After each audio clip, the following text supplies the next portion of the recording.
clearly tells us how to amend the Constitution. And there are two routes. Article 255 is the one that talks of how to amend. And the two routes are through amendment by Parliament in Article 256 and an amendment by popular initiative or by the people, which is Article 257. Now, the government has been arguing that theirs is a popular initiative. A popular initiative by the people should be driven by the people, should not use public resources. Even the collection of signatures, all the steps of the amendment should be organized by the proposers. So if the two BBI brothers were to argue that they too are citizens like you and me, then they should have gone around the country looking for signatures using their own resources, not government resources or machinery, not the chiefs, not the administration. They should have done what we saw Ekuru Aukot doing, or the Okoa Kenya initiative before that, going to the people by themselves to collect signatures. So this clearly is a government initiative and should have come through Parliament. So the point I'm making is that if as a citizen you feel the government is acting in violation of the Constitution, or any leader for that matter, or any individual, it's up to you to stand up and defend the Constitution. It's up to you to stand in defense of the Constitution. And I know many Kenyans, even without knowing Article 3, are standing up for their right to say what they want and what they do not like. And many are saying they do not want these amendments. That is one way of standing up for the Constitution, which gives us a voice to express ourselves. Article 10 gives us a right to public participation in all matters that affect us and in matters of governance. So your participation and my participation are actually entrenched in the Constitution. And when Parliament, whether at the county level or at the national level, calls public participation hurriedly without giving you adequate information on proposals that are being discussed, be they constitutional or legislative, they are actually trivializing your right to public participation, because you must participate from a point of knowledge. And that is why you have heard some of us in Linda Katiba saying, where are the copies? We have a right to know and need to know. Give us copies so that we can make up our minds. So those are some of the issues that can demonstrate standing up for your rights under the Constitution. There are many other examples, which I'm sure the participants will give. I would also like to go without stopping, so that I talk once and we give room for participation on Article 27 on equality and non-discrimination. This article, the title is Equality and Freedom from Discrimination. There are many types of discrimination. People can discriminate against one because of your social status, your economic status, your gender, your place of origin. If the area you are in is predominantly one group, people from that ethnic group may tell you you do not belong, which is discrimination on basis of your ethnicity. And you know, in this country, many times we have seen citizens discriminated upon because of their ethnic background, because of gender. Only last week, we had the Homeboys radio talking in derogatory terms about a lady who had been thrown out of a building, and she was injured because she refused sexual advances from two men. When they were discussing it, they were somehow blaming the victim and shaming the victim. That is discrimination on basis of gender, where you decide that though clearly the lady has been assaulted by this man, it is her fault. You refuse to see her plight as a victim, and because of her gender, you start insulting, shaming, and calling her names. That resulted in the Communications Commission canceling the show, the license for the show, fining the radio station, and the radio station in its place dismissed the three men who were presenters in that show. Now, this is an example of where the authorities have taken appropriate action. But we also know that there are many other public forums and radios where women are being shamed on basis of their gender, or sometimes an administrator will shame a man or another employee, looking down upon them as juniors and embarrassing them in presence of everyone. When the Constitution clearly says that each one of us has a right to dignity, to respect, and to dignity. So when you are dressing down unfairly a person, you are actually stripping them of their human dignity. Therefore, it is good that we acquaint ourselves with Article 27. And because the society is inhabited by two genders, or the planet Earth is inhabited by two genders, male and female. These days, there are other genders like transgender, but principally it's male and female gender. We should not discriminate on basis of gender, on basis of social standing, on any basis whatsoever. And as party members, because our party constitution is very clear on matters of equality and respect for our constitution and the national constitution, we should uphold the rights of each one of us irrespective of gender. So without going too far into this, we would want a spirited discussion on how, on the two issues, we as citizens and especially the youth, how can you become engaged citizens so that you're able to stand up for your rights under the Constitution, you are able to steer the nation to better governance? How can you promote or nurture the respect of each individual irrespective of gender? How can we integrate participation, political participation of both men and women in our party so that we become a 50-50 party? If I may read Article 1 of the Article 27:1, it says, every person is equal before the law and has the right to equal protection and equal benefit of the law. It then goes on to say in 2, equality includes the full and equal enjoyment of all rights and fundamental freedoms.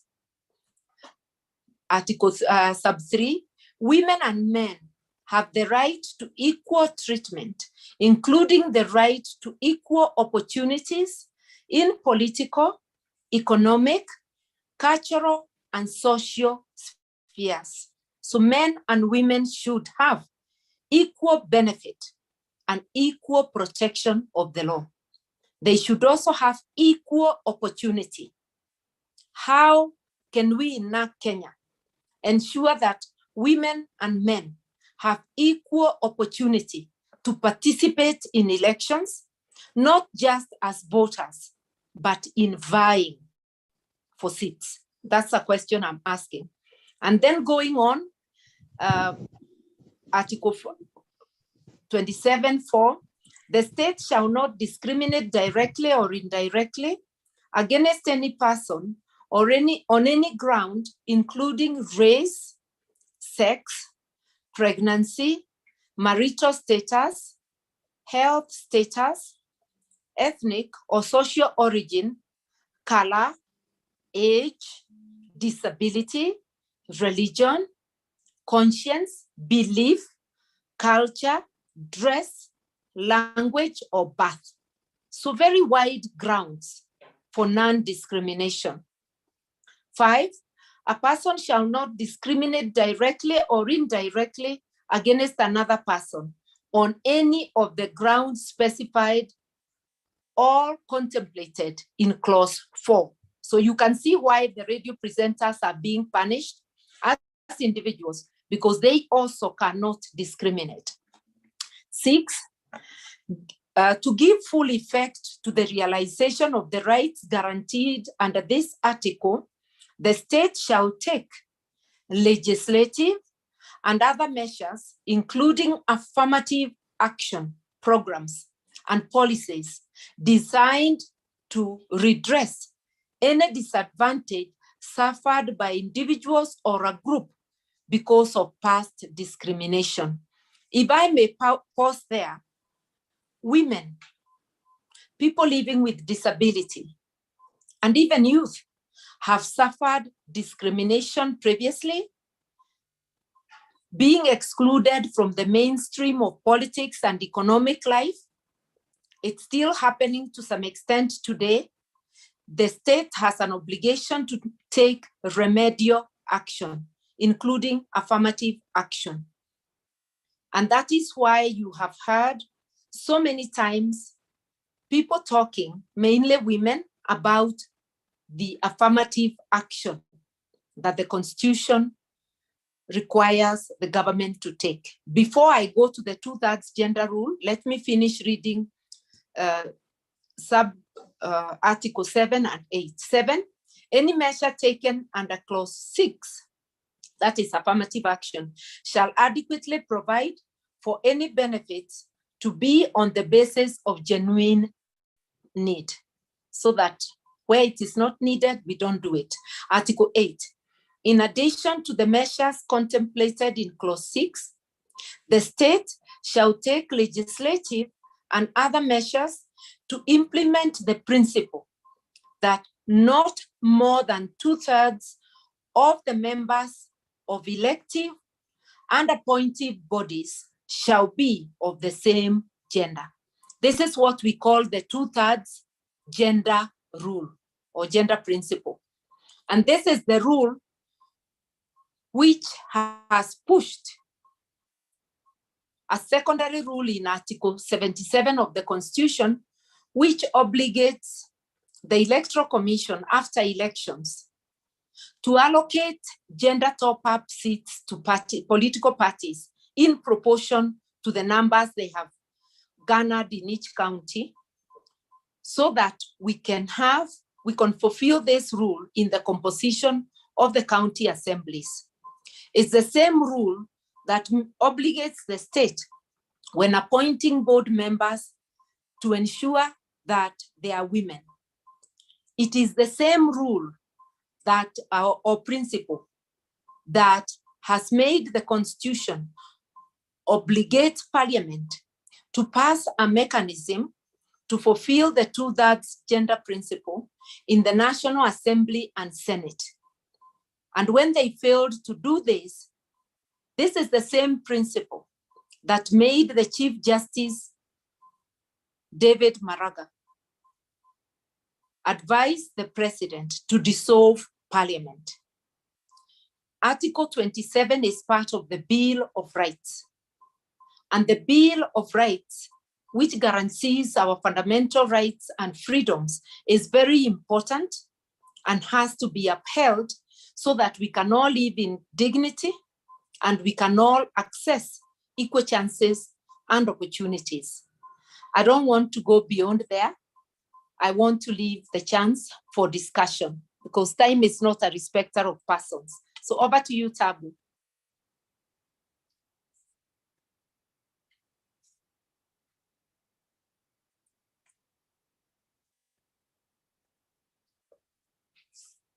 Thank you, Chair, for highlighting the issues with regard to Article 3, where we are supposed to uphold and defend the Constitution, and Article 10, where participants are supposed to participate. Kenyans are supposed to participate from a point of knowledge, with the right to know and the right and the need to know.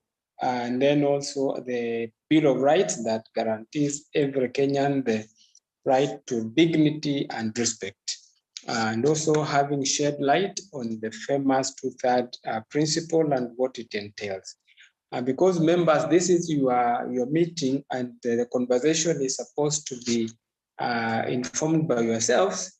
I wish that you go to the chat and raise your hand, and then we will allow you to make your issue right. I can see there is one hand of Rosa. Rosa Wangu, kindly proceed.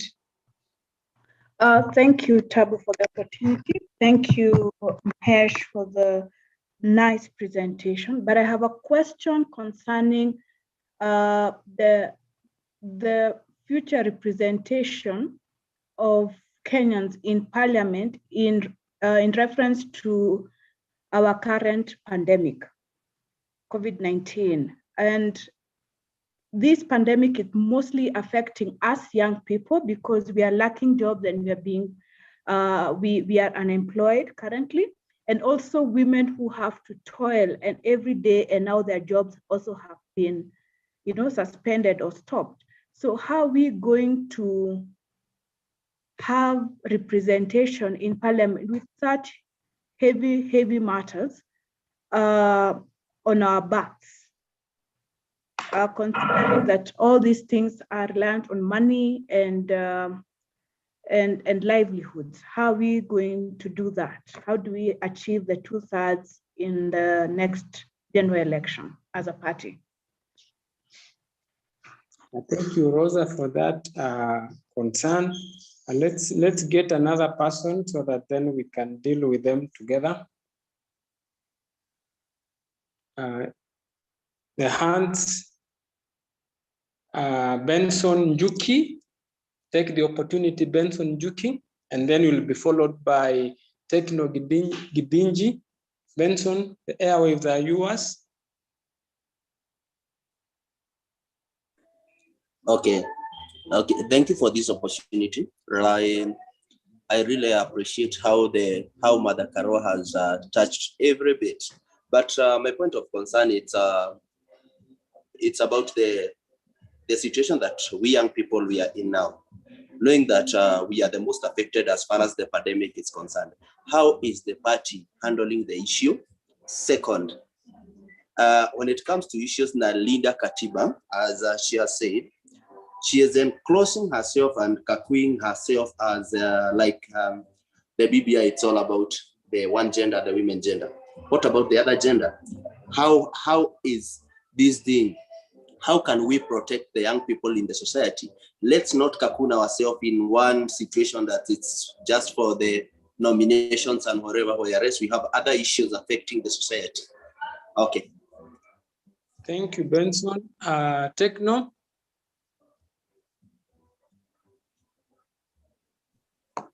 Tekno.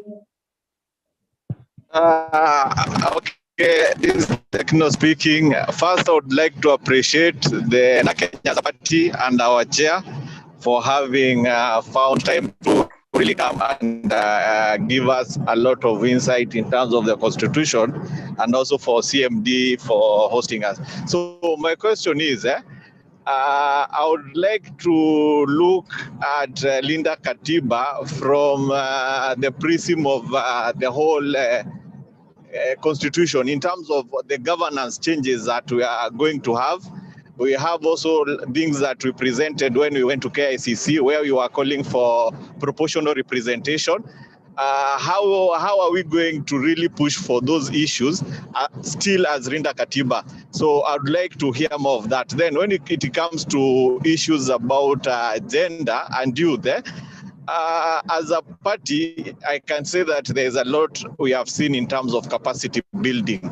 So how can we entrench the capacity building to go up to Wanjiko, who is in those chamas for women, where a leader can be identified, and then the leader is more mentored until she can really rise to the national level. And that is why I thought a proportional representation was very important, where the parties would be given, we vote for parties, and then from there the parties would nominate the person that they think can be of much assistance in terms of having diversity in the people in leadership. Like we are seeing a party like EFF in South Africa or ANC. So let me not take too much time, but I would like to hear more on that. Thank you.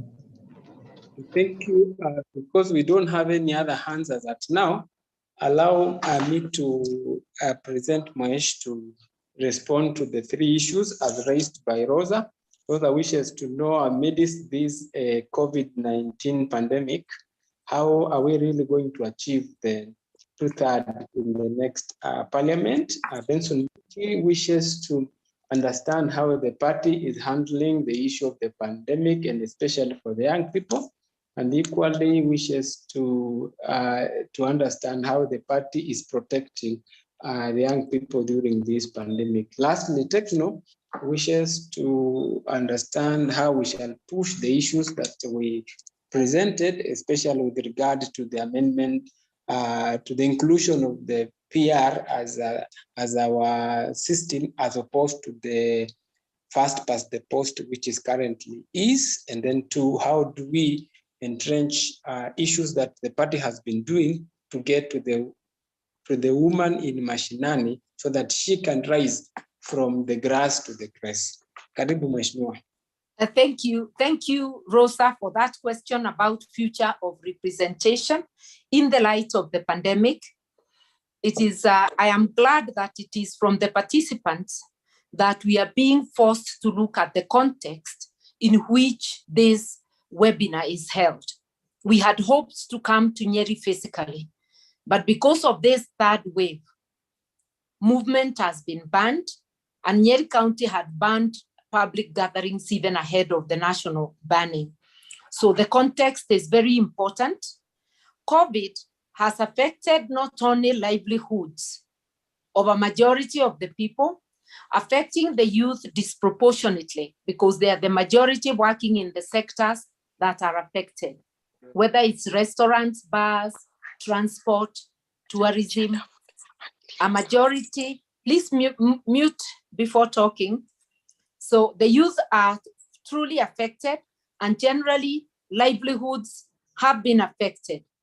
The cost of living has also gone up. You will recall that there was a rise in the fuel prices. I call it an unjustifiable rise, because Uganda, which is landlocked, their oil passes through Kenya. Oil in Uganda, petrol, diesel, and others are cheaper by a cool 30 shillings than Kenya. When you convert the currencies, when in Kenya we are buying at 120, Uganda they are buying at say 90 and 80. So it is unjustifiable for the regulator in Kenya to continue pushing up fuel prices. And we know when they go up, the cost of food goes up because it is transported with the same fuel. We cook with the same fuel. It triggers a sharp increase in the cost of living. The other thing that was not mentioned, and I'll mention now, is access to health. We do not have universal health care. Although our Constitution, Article 44, said 44, 46, 43, actually, not 44, obligates the government to ensure that each Kenyan gets or accesses quality health services.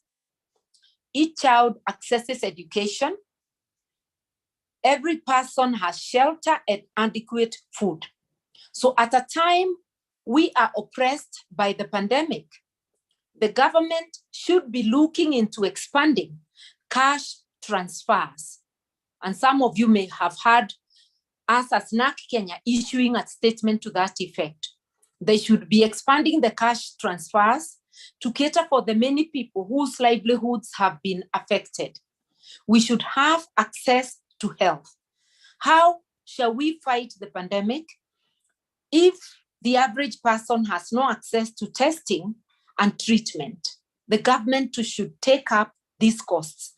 And you remember, with the first wave of corona, we had pushed the government and it had accepted to take up the cost of testing and treatment in public facilities.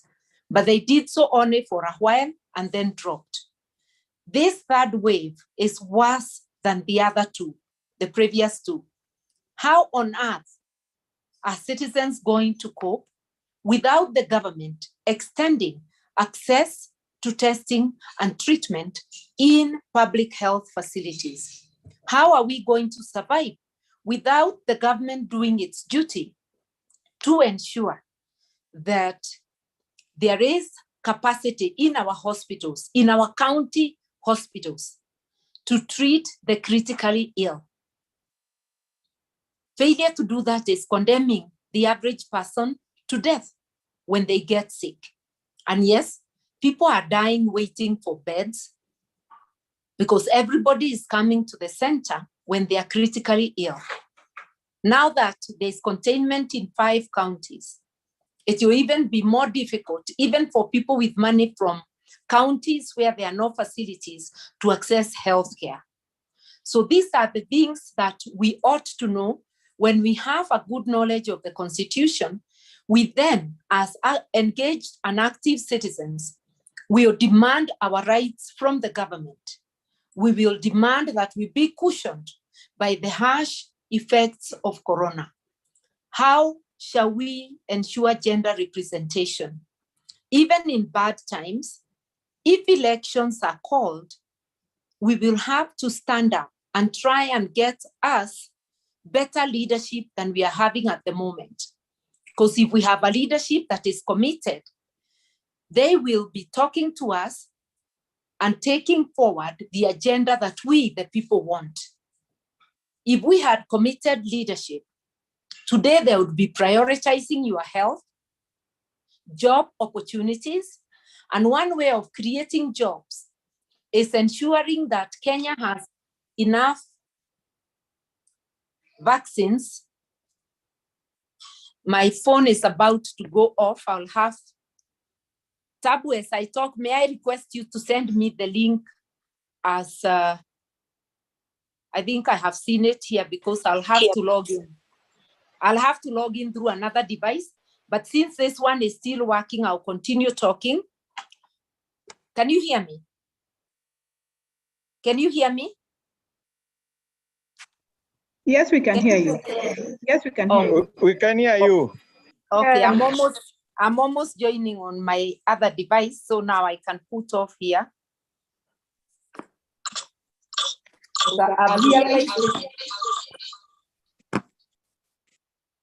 It was going to go off while I was still talking. I hope you can hear me now. Yes, we can. Okay, so I was saying that we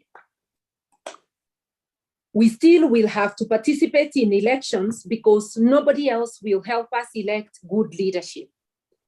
So one way of helping the situation is that when elections come, let us think, what type of leadership do we need? Are we seeing committed leadership today? How can we ensure we elect committed leadership? If we demand money in order to elect, shall we get the type of leadership we need? So the issues Rosa have raised are important and we need to discuss them so that we can be able to agree and chart a way forward on how to get the sort of leadership that we deserve moving forward.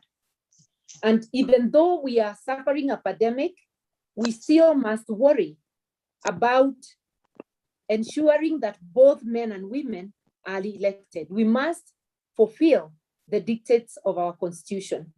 Moving on to Benson Joke's question, how is the party handling? The way I got it is Benson felt we should not overemphasize the issue of equality and non-discrimination because we are dealing with a situation where we have other issues like maybe the coronavirus. And I would like to tell Benson that we cannot pick some issues and leave the others. Yes, corona pandemic and issues of access to health are of importance, and we must give them priority. Livelihoods are of importance, we must give them priority. If we do not also give the issue of equality priority, you might find that while attending to the issues of corona, we begin to discriminate against the weak, against people on basis of gender, on basis of disability. So it's not one issue or the other. It's about moving with them together and not leaving anything that is of priority. Even when it comes to elections, if you leave out issues of non-discrimination, the need for non-discrimination, you will find that we will fail to fulfill the dictates of the Constitution and will become the net losers.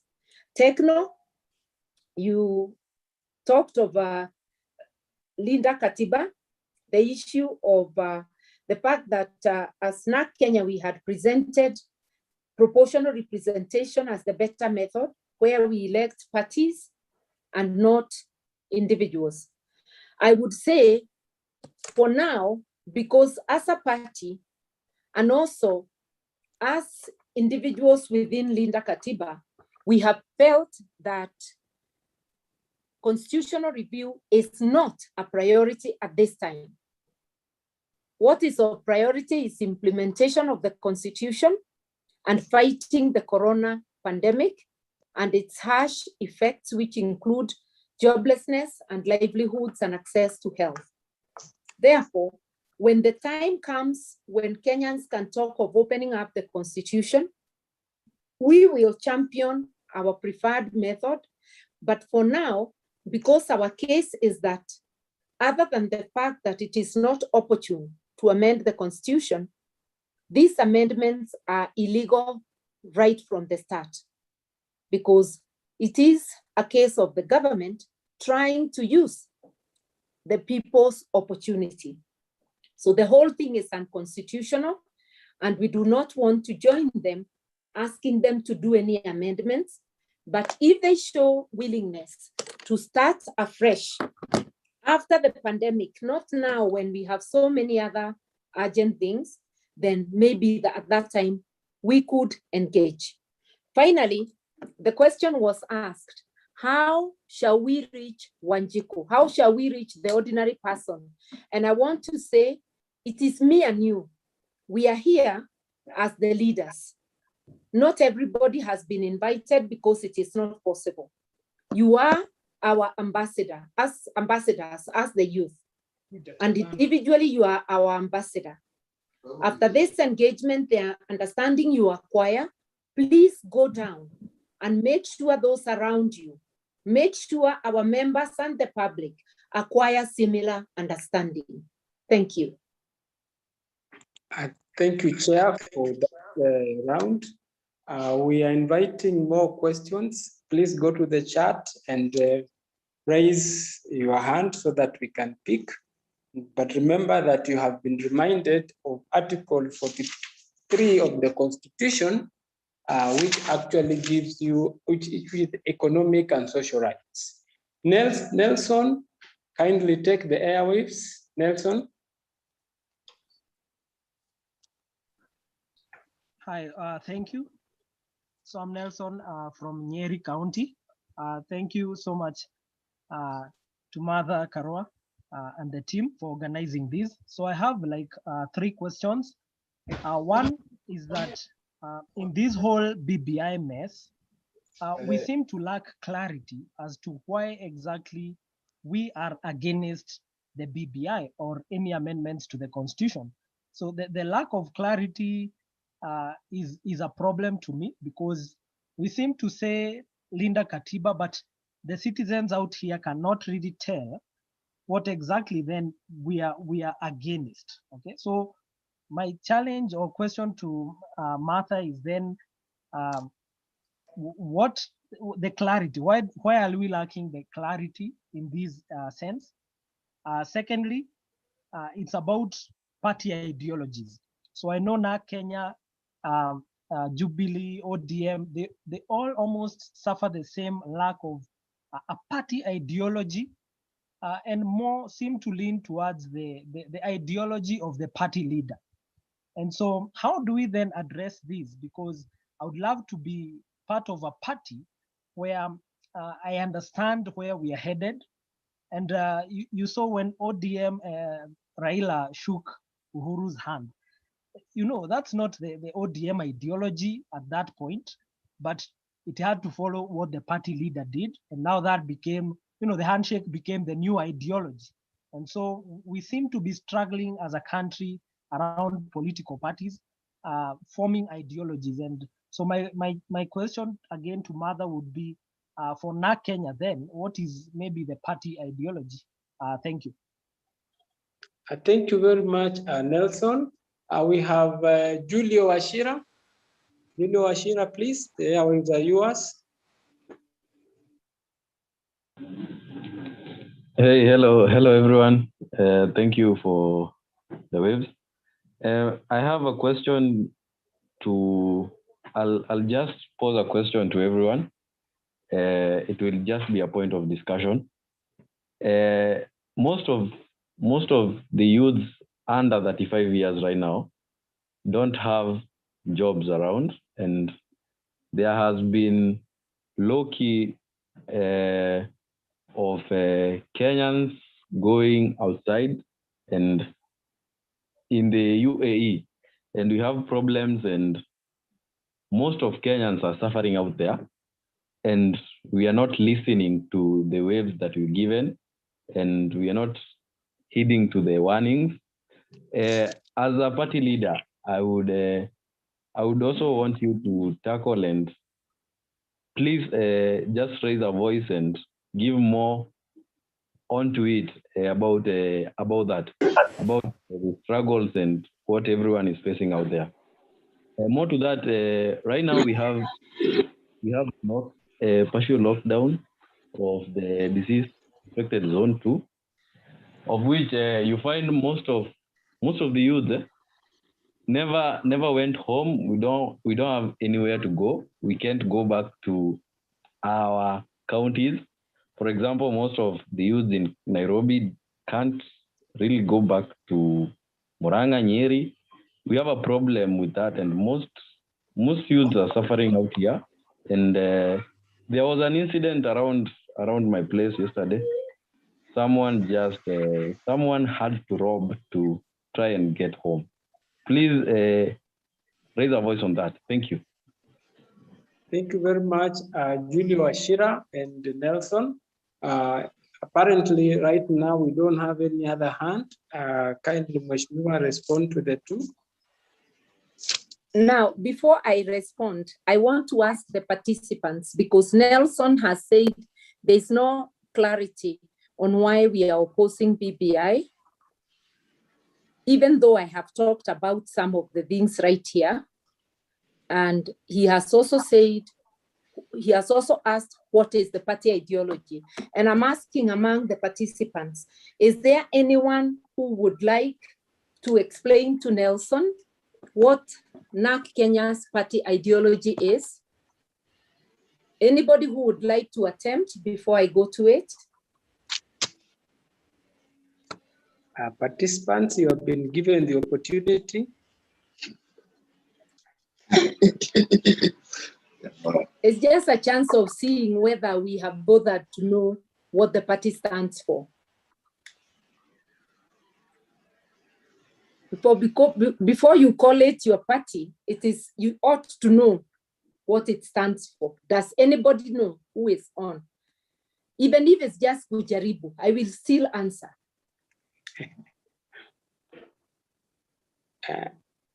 Kama hakuna basi tutaendelea. Members, you've been given the opportunity before some of us speak. It appears wameogopa chair. No, but how can you fear? Because if you are the ambassadors, you are the ones who will be asked the question out there and explain. All I can say is thank you, Nelson, for asking. You can see you are not alone. Narc Kenya. Hello? Did I hear someone? Yeah. I think I can. Okay, I'll say what I believe and why I'm a member of Narc Kenya. Okay. So one thing we have this clarion call of having one Kenya, one nation, one people. Yeah. So one thing is that we have the issue of equity.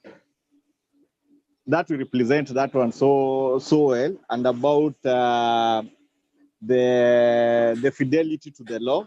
And then lastly, the one which I normally feel that we represent is we are a social democrat in terms of a party. So we follow the parties which are mostly Scandinavian, where we are not too much leaning towards capitalism or towards socialism. And what I can say as the most recent example is when we have been having the issue of fuel hike. I think Kenya was the first party that came out and said that those hikes are going to hurt the common man. And then we had also the time when we had the issue for testing.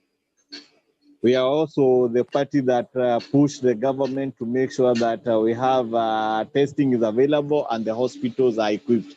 So it's a party that really pushes for the social welfare of every Kenyan in this republic of ours. So that's what I can say. Nana. Thank you. I can see some two hands. I hope they are on the same issue. Masio Jambo, you have the airwaves before you get back to my Miwa. Okay, for me, thank you for meeting the meeting. For me, I believe it's peace, equality, and equity. That is our main stand. And that's why I am in the party, because they have that equity and equality. Everyone has a chance to talk and everyone has a chance to run or run for the position they want, no matter your status or something. Thank you. Thank you. Those are two. Macrine is saying she's raising her hand and nobody is seeing. It's not on the chat. I saw it on where did I see it? I saw it, it's written on the chat, I think. Okay. I can't find my button and I'm trying to at least to attempt. I can attempt. I'm in Narc Kenya because and not in UDA or in any other party because of two things. My party is a Democrat. It's a social democrat. It embraces social democrat, and it also embraces justice and integrity. Those two. Thank you, Macrine. I can see Mudoni Wanjau. You have your hand up. Mudoni, please. Yes, for me, Narc Kenya. I belong to Narc Kenya because it is a party which believes in unity of purpose, diversity, and social justice. And the ideology of the party is social democracy. Thank you. I don't see any other hand. Over to you, Mheshimiwa. I can only say that I'm really very pleased. And once again, Nelson, thank you for the question. It has led to an examination and the participants have passed with flying colors. Narc Kenya is a social democratic party. So our ideology is social democracy. What does that mean? It means that issues of social justice are very close to our hearts. And issues of social justice are issues that affect the weak in society. It doesn't mean that we do not advocate for the rights of the mighty, but in any society or family, the people we look out for are the disadvantaged and the weak. That is why your mother will serve the little one first, because they can't fight for the food. While all of you will be racing to serve, the child cannot reach the sufuria. So someone has to look out for them. So our ideology is social democracy. We look out for the weak and the oppressed in society, and we stand up for everybody's rights, but with a special eye for the disadvantaged. And that is why you have seen the party on Tuesday this week issuing, was it Tuesday or Monday, Tabu? It's Monday, issuing a statement asking the government to spare Kenyans from more agony by providing them with safety nets or cushions for the hard economic realities brought about by the lockdown. That is why you see us advocating for access to health services. You see us advocating and pushing the government to fight against corruption so that resources meant for public services are returned to public services and not diverted to people's pockets.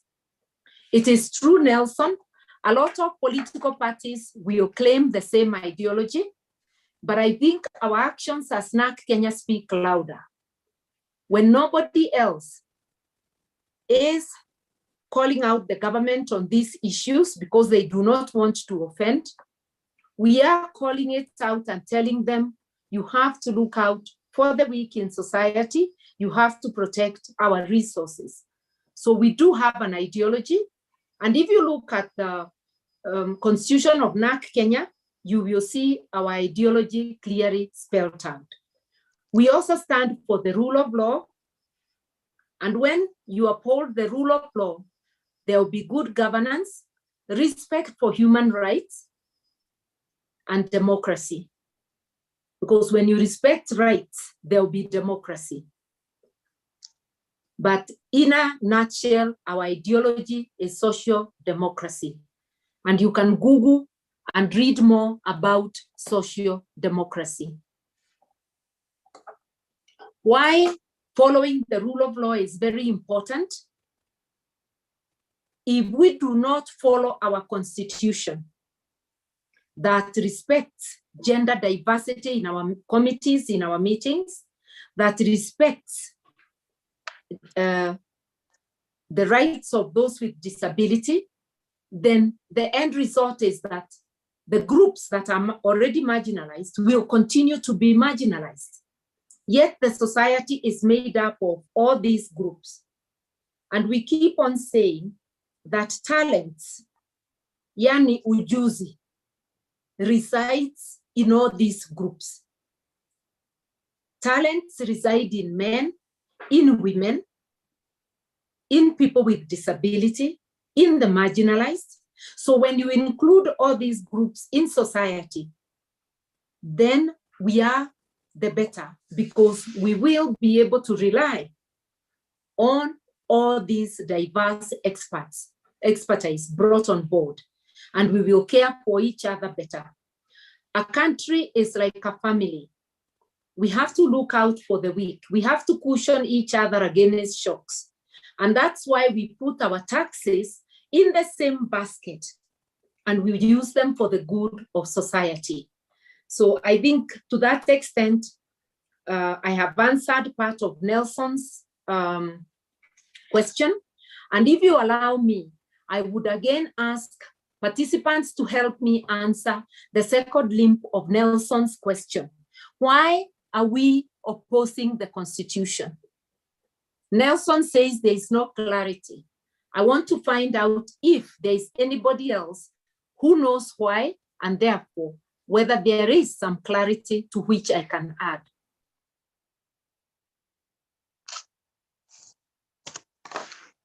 Participants, over to you once again. The question, Nelson said there is no clarity in BBI, and therefore why are we opposing the BBI approach to amending the constitution? I want to draw you to the attention of the fact that in Mheshimiwa's opening remarks, she reminded us of what is provided for in the Constitution in terms of amending the Constitution. And those were Articles 255 and 256, and then 257. So remember those articles as alluded to by Mheshimiwa when she was giving the opening remarks. Over to you, participants. I can see Mudoni Wanjau, you have your hand, you'll be followed by Rosa Wangu. Mudoni, you have the airwaves. Sorry, I had failed to lower my hand. Sorry. Rosa, you have the go. Okay, so let me see if I can simplify this. For example, we have the health issue. We are saying direct the money that you're going to spend on BBI to providing better health equipment and services in our health facilities. That's a priority, not increasing or adding positions just because of a few people. So I'm trying to simplify as much as I can. The second one is unemployment. I and Nelson, we have relatives, we have neighbors, we have schoolmates who do not have jobs. Hata ile ajua kali, hawana, vibanda zao have just been crushed or removed. So if we are going to continuously spend your money and my money in form of tax to market a document to benefit a few, how are we going to help our neighbors, our schoolmates who don't have jobs? So if you simplify the issue of money spent in publicizing this document and your everyday need, you will see why BBI truly is not a priority. Thank you, Rosa. I have Brian Gidinji. You will be followed by Julio Ashira and Kevin. Brian Gidinji, the airwaves are yours. What I would like to say first is that if the process is wrong, then the product is wrong. So when you look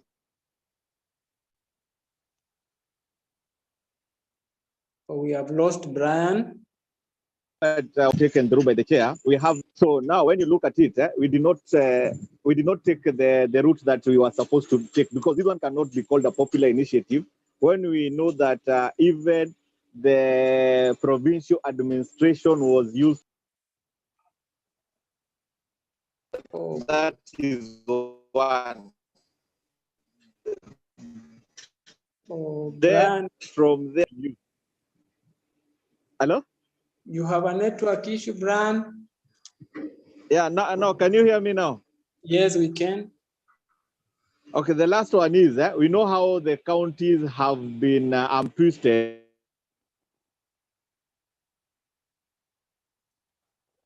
We have lost you again. Let's have Julio Ashira. Julio Ashira, as Brian sorts out his network.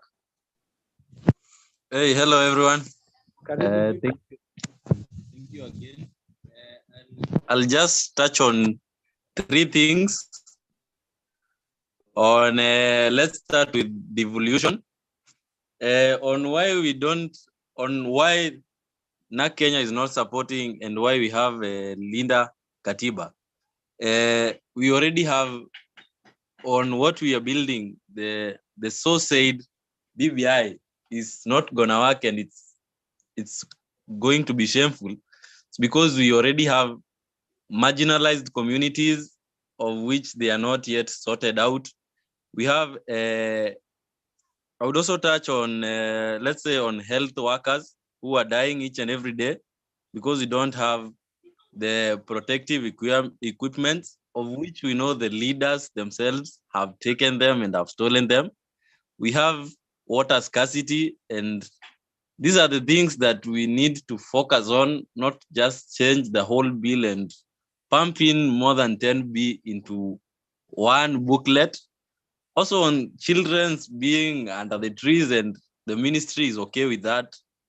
It's really painful, and I would urge and call on every Kenyan to just not accept and adhere to everything. Thank you. Thank you, Ashira. Kevin, you have the airwaves. Kevin, are you there, Kevin? Yeah. Can you hear me? Yes, Kevin. Can you hear me? Yes. Yeah, my name is Kevin. From Nyeri County. Yeah, one thing I'm not supporting BBI because from the word go, it's like a two individual stuff. They never came to people to ask about it. It's about two people who brought it, came up with it. Just a moment. Anne Monica, please mute your mic. Anne Monica, please mute your mic. Proceed, Kevin. Kevin, proceed. Yeah, I said like one thing. We are not supporting BBI. It's because it's like it's two individual stuff. It came up with two people only. And another thing, they are using like government things to force people to like taking the signature. Lied to us like I'm working in Kazi Mtaani. They came and told us it's a government job and took signatures from us. So they are not using the right procedure to proceed for the BBI. That's the only thing I have. Thank you. I have Benson Juki. Benson Juki. Okay. My point of view was the reason why I can't support this stuff is one.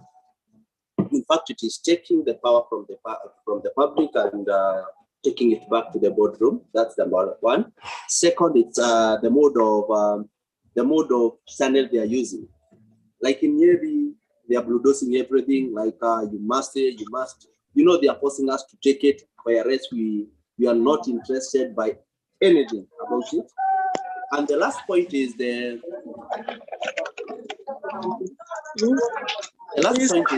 aspect of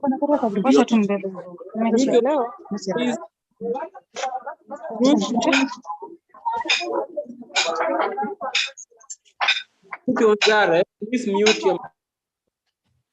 Okay, proceed, Benson. And the point that the government is trying to take as their personal need more likely to be their priority more than the people's life. Like for instance, if the government is unable to implement what we have as we talk now, how will it be able to implement the coming up of this BBI document? They are unable to implement the 2010 constitution, and still they want to reload themselves with another constitution, the referendum, the BBI kind of document. And lastly is the issue of the debts that we have.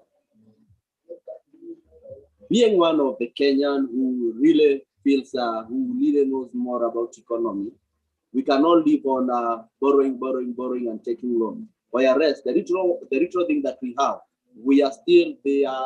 they are looting, putting it in their pocket and not thinking more about the Wanjiko in the interior of the mashinani.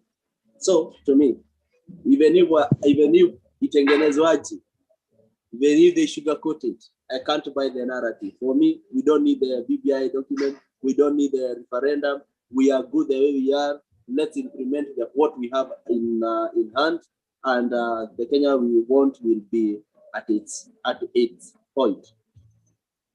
Thank you, Benson. Chair, we have two people still. Can I pick them or we get back to you? Tabu, there's a lady by the name Emma Kibiro who is complaining just the same as Macrin. Okay, that's what I'm asking for. Chair, do I still pick the comments or we get back to you? Right, okay, let's have Husna Chisa. You will be followed by Masio Jambo, and then we'll get to Emma, whose no button is not working. Husna? Good afternoon. Yeah.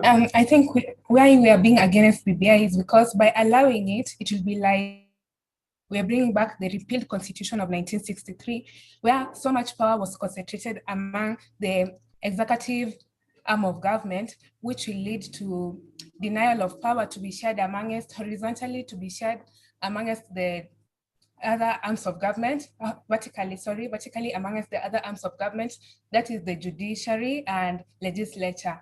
And also it will deny also the sharing of power horizontally, which has been brought by the devolution of the powers of government and also other functions.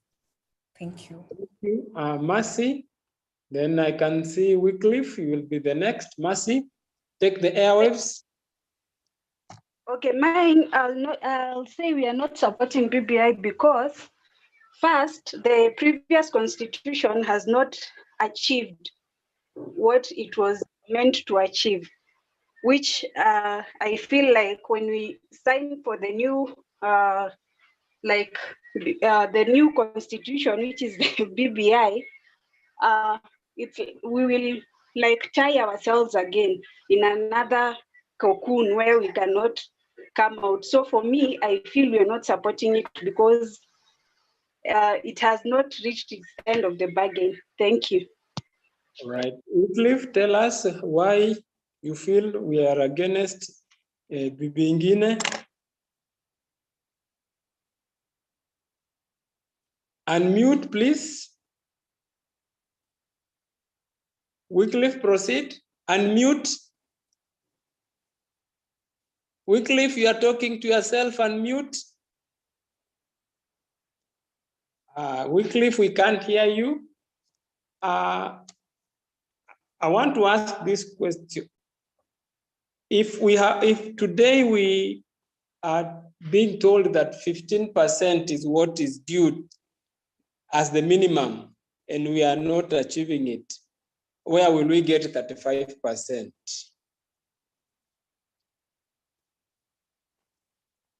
Wycliffe, can you unmute and continue? Not able to mute. Emma Kabiro. Emma. Thank you very much, Tabu.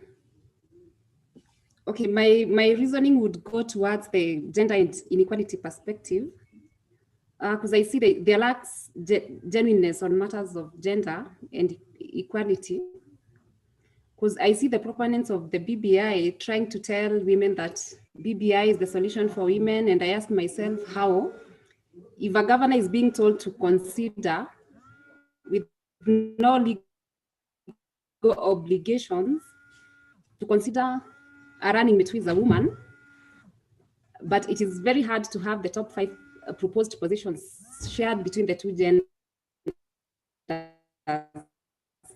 I see that if there's a proposal to move them to the Senate where there are no funds.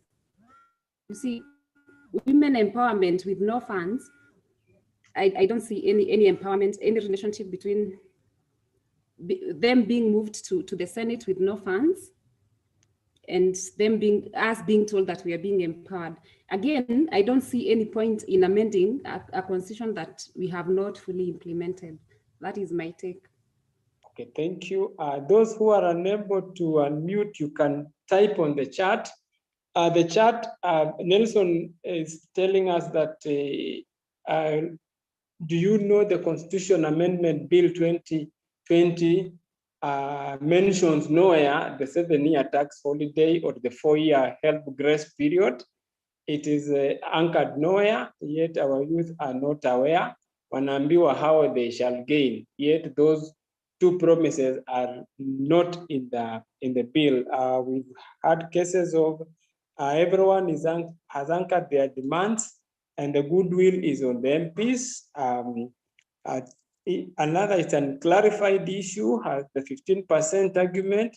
Take 316.5 billion divided by 1.6 trillion, and you find out counties are getting about 22% of revenue today. What needs to be clarified is that nothing stops President Uhuru today to devolve 35%. So promises that can still be attained today, that is what I am getting. Mheshimiwa, now that there are no other hands, could we hear from you? Yes, please. May I once again thank the participants. This is exactly why this forum is there, so that we can hear from each other. If it would just be me and Tabu talking, we would not achieve anything. But now we are putting the things on the table, and the answers are coming from both sides. And that is what is really meant to be. I will say that to add on to what you have already said as the participants, the question we must begin to ask ourselves is this: why do we elect leaders? Is it to serve us, or do we elect them so that they become our masters and we become their slaves or their workers? The true position is that leaders, when they are seeking the seats, they are always telling the electorate, I am going to work for you. I am going to serve you. So we elect leaders to serve us. Therefore, the needs the leaders should be articulating are the needs of the common person, not their own needs. The needs articulated in the BBI constitutional amendments are the needs of the leaders, political leadership, not the needs of the people. It is not people of Kenya who have requested that we add 3 seats at the top, the seat of the Prime Minister and 2 deputies. It is the leadership that want more seats so they can all be employed by the state and given benefits, huge benefits. If you look at the additional seats in parliament, 70, it is not Kenyans who have said they are underrepresented. It is the leaders who are expanding territory. You will remember that in 2010, when we passed this constitution, automatically seats were added. We did not have county assemblies, and we did not have counties. So in every county, the county assembly seats are new seats, because although we had councillors, these are new well-paid seats, and the county assembly has more powers than the council ever had. You also have added a person called the governor, the head of the county.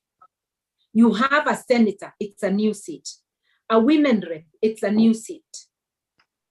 So we satisfied our need as the people. Of all the seats we wanted, they came in the new constitution. We have not asked for more seats. On whose behalf is BBI asking for more seats? Right now, majority of Kenyans are asking for better service, not more seats, better services, better accountability for the use of our money. People are crying that there is corruption in the counties, corruption in the national government, corruption in CDF, We are looking for accountability, not more seats. At the time, Kenya is almost bankrupt, actually bankrupt. If Kenya was an individual, ingekuwa imepigiwa kengele.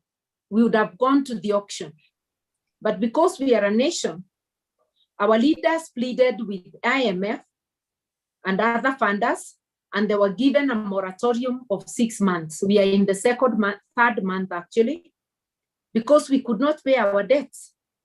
We are required kujipanga ndivyo tuweze kulipa. Lakini badala ya kujipanga, we are carelessly spending on projects that are not for the people and are not demanded by the people, like BBI. If your shamba is about to be auctioned,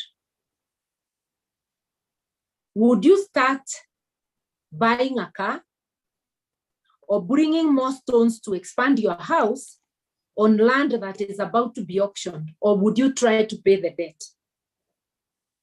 So what we are saying, in short, and it has already been said by those who answered, from Rosa to the last person who answered, BBI is a case of misplaced priorities. The priorities of Kenyans are not the amendment of the Constitution. Actually, our priority should be to implement the Constitution we already have.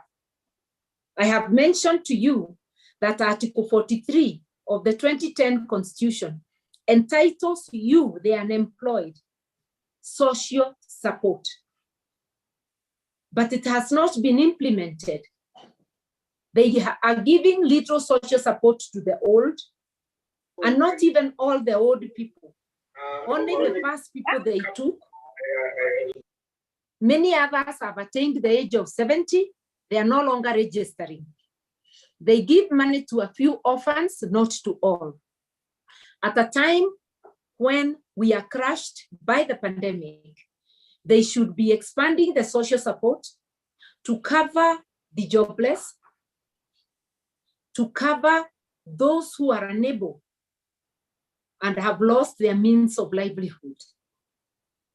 So the question is, should we fund BBI or should we be funding livelihoods that have been lost by the pandemic? Should we add more seats for the politicians, or should we be funding health? Even basic things like the testing and treatment of those who are sick with the pandemic. Is it more seats, political seats, or should it be good education, quality education for our children so that they stop learning under trees? Should it be the people's needs or the leaders' needs? What is our priority as a nation? And I'm sure the people would answer, the priority is the people's needs. Should we save lives by funding health and catering for livelihoods? Or should we fund more political seats? The gravity train, if you like. Those are the reasons, short reasons, why we are opposed to BBI. BBI is not serving the people, it's serving the leaders. And not all the leaders, the top leaders. They are using a few things as a bait. The way you bait fish when you go fishing, or you bait rats when you want them out of your granary. They are baiting us with youth. You are told you'll be given 7 years before you pay the loan. 7 years. There are youths today in Kenya who have degrees and even masters who have been without jobs for more than 7 years. What would a moratorium on paying the loan mean to such a youth? If you have no job, you simply can't pay. So we need jobs, we need action against corruption, because corruption is eating away jobs. If that money is properly invested, it will create jobs. But if it is going in people's pockets, your jobs have been eaten. So we need jobs, not empty promises. We need, if the Uhuru administration is ready to give counties 35%, nothing in the constitution stops them. The constitution only sets the lower limit, which is 15%. The government today can even give 50% if they wanted. So if they are genuine about the 35%, how about giving it in this June budget, the June 2021 budget? Don't tell us about 2022, because the budget of 2022, Uhuru will be leaving. The budget he can talk about, his last budget is this one. If he is not giving us 35% now, and I can assure you he is not, because I have seen the budget statement and this money is not included, then the promise of 35% is a lie. It's a falsehood. It's a bait to make you think BBI is for you. So tell them with a straight face that nothing stops him from even giving 80% of the budget to the counties, except that he doesn't want it. So there is nothing in the BBI for the people.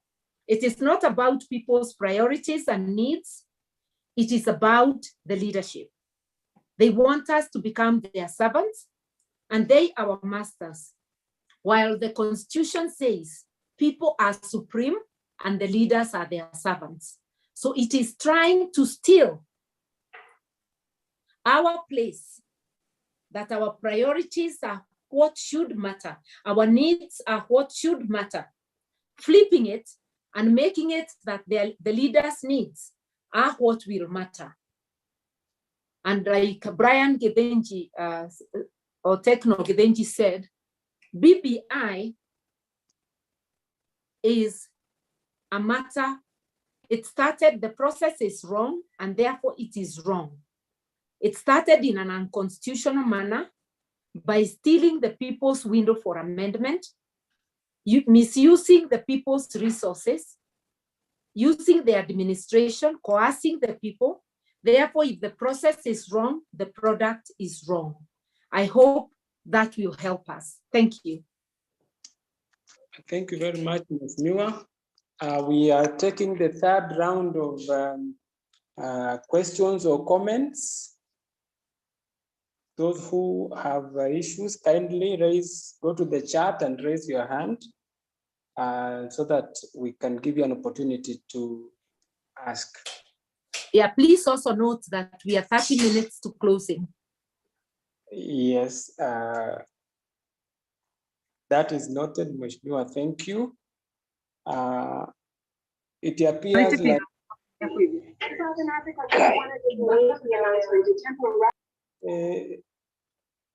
looks like there is no hand. Let me go to the chat and see if there are any comments in the chat. The chat appears also to be blank, but there is a comment from Mudoni Wanjau. Mudoni says, my issue with the constitution amendment process is 1, lack of total implementation of the current constitution, 2, expansion of the executive and the legislature, no optimal value for the posts we have so far, and 3, constitution governs a country politically, socially, and economically. It was disappointing listening to a member of the National Assembly talking of how the increased seats for the legislature office, e.g., those are issues that already Mheshimiwa has spoken to. Any other hand? Looks like there is no hand, but remember, participants, that Mheshimiwa has drawn your attention to Article number 1 of our Constitution, which actually speaks to you in terms of your sovereignty as a people. Just allow me to read that Article 1. Sovereignty of the people. All sovereign power belongs to the people of Kenya and shall be exercised only in accordance with this Constitution.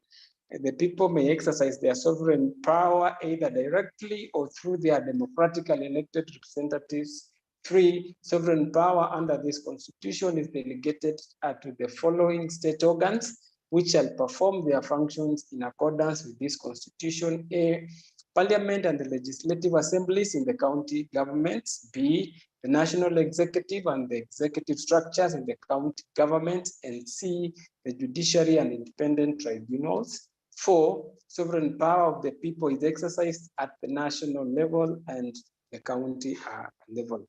And because we don't have any other hands, maybe Mheshimiwa, you could be giving us your concluding remarks.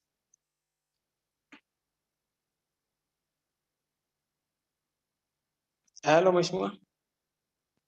Muting myself. I've unmuted myself, and I can now see most of you because I've gone to the gallery. There's one issue that had been raised in the chat and which we did not answer, and that is the issue of electoral justice. The falsehood is that BBI will ensure there is no fighting after elections. This is not true, because the tension that brought about the handshake was brought by lack of electoral justice, by rigging. Yet, the entire BBI does not address the issue of how we can have transparent, fair, and accountable elections. So that, again, is a falsehood. And we are saying, as the people of Kenya, we should demand from the government that there must be some reforms of the electoral process before the next general elections and before any referendum, if at all, because if we don't, then rigging will continue unabated. And this is totally unacceptable. So as a party, we'll be working with other stakeholders to ensure that we hold a national stakeholders conference, whether it is virtual or physical, to discuss the issue of electoral justice. The party, as a corporate citizen, is standing up in its space as a political party and working with others to ensure that we defend the Constitution. That's why we are part of Linda Katiba, and that we root for upholding the Constitution. That's why, working with others, we are going to ensure that there's a national dialogue on what needs to be done. An active citizen, an engaged citizen, does not have to wait.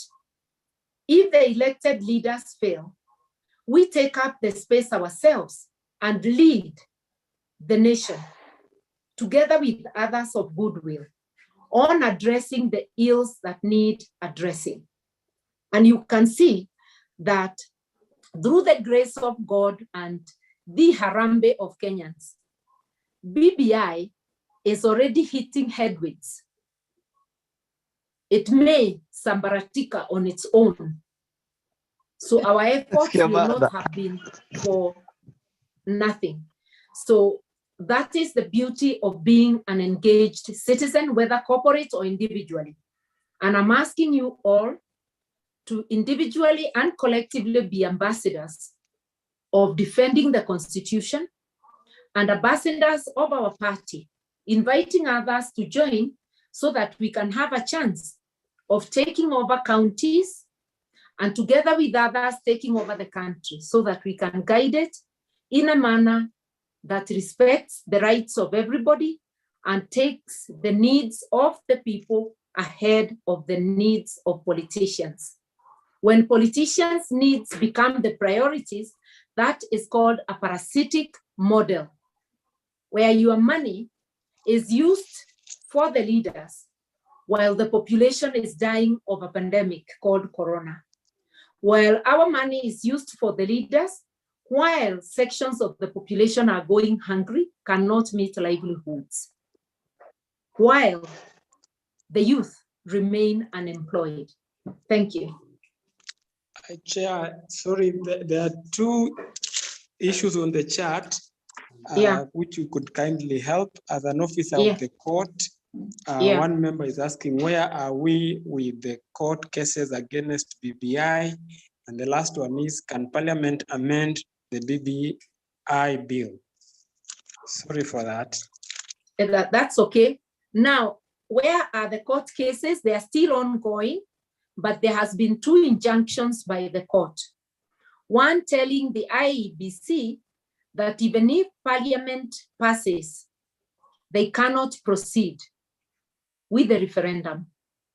And a second injunction last week has said, even if Parliament passes, the bill should not be signed into law. Which means that even if the president disobeyed and went ahead and signed, the court would strike it out. And I want to remind you that those cases on BBI have delayed, but at least they have given us those injunctions. The second question, Tabu, I have lost it. Whether Parliament can amend the bill? No, actually Parliament cannot amend. They are waiting for an opinion by consultants, but when it's a people's initiative, it's protected from amendment so that Parliament cannot overturn the will of the people. That is why it goes to the county assemblies. And if it passes in majority of the county assemblies, it should proceed to Parliament. And whether or not Parliament passes it, it should go to the referendum. But this government does not respect the Constitution. They are actually trying to argue that when it passes in Parliament, it can be signed into law, which is a falsehood, because anything that changes the character of government, like they want to bring cabinet ministers from inside Parliament, that's changing character of government. They want to bring prime minister and deputies, that's changing the structure of the executive. It has to go to the referendum. And because they are bringing the questions together, you remember the deputy president was asking them to bring the questions separately, and they refused. When they are together, you cannot separate. So although there are things that would not ordinarily have gone to the referendum, the correct legal position is that the entire thing has to go to the referendum, or they abort it. They can decide they have abandoned it, because it never was a people's initiative. And I do hope that the court will be ruling that this is not a people's initiative. Thank you. Thank you very much, Honorable Karua, Chair Party, Narc Kenya Party, and thank you, participants, for having a very fruitful discussion on matters of gender bias and defense of our Constitution. Thank you, CMD, for your support, because members have been empowered in terms of what is expected of them. Participants, it's my prayer that you have taken your notes, and therefore you are going to be the lead ambassadors for the party and for the Constitution of this nation in terms of upholding it and defending it as we have been charged under Article 3 of the Constitution.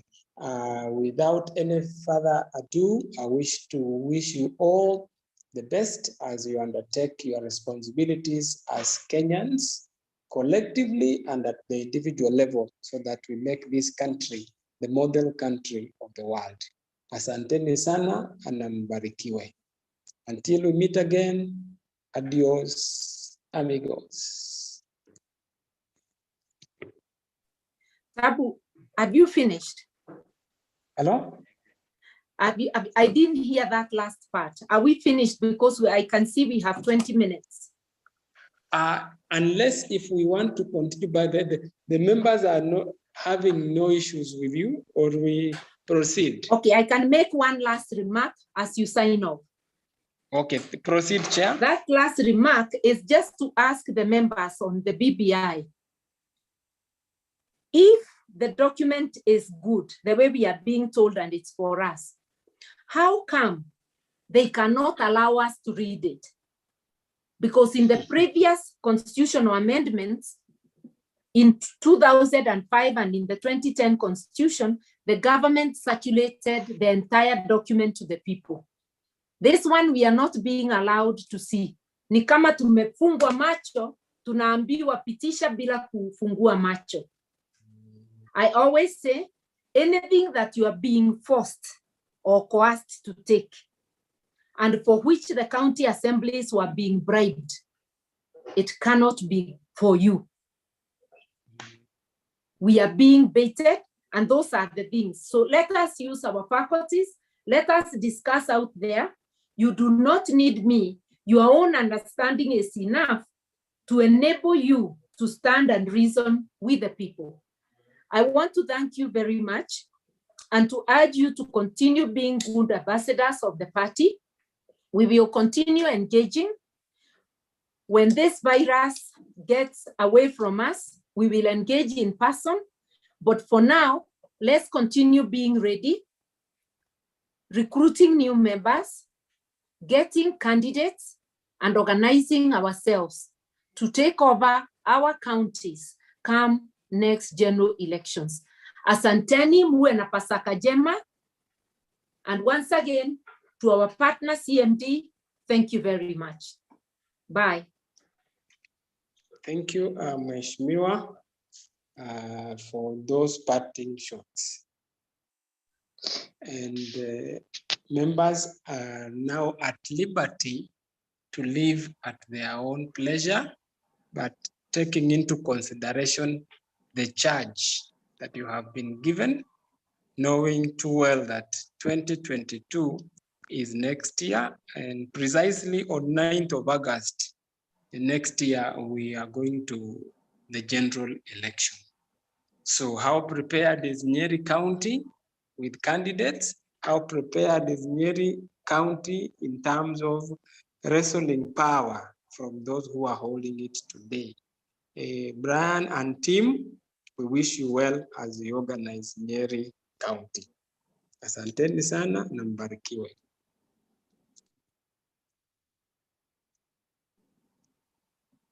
Bye bye, members.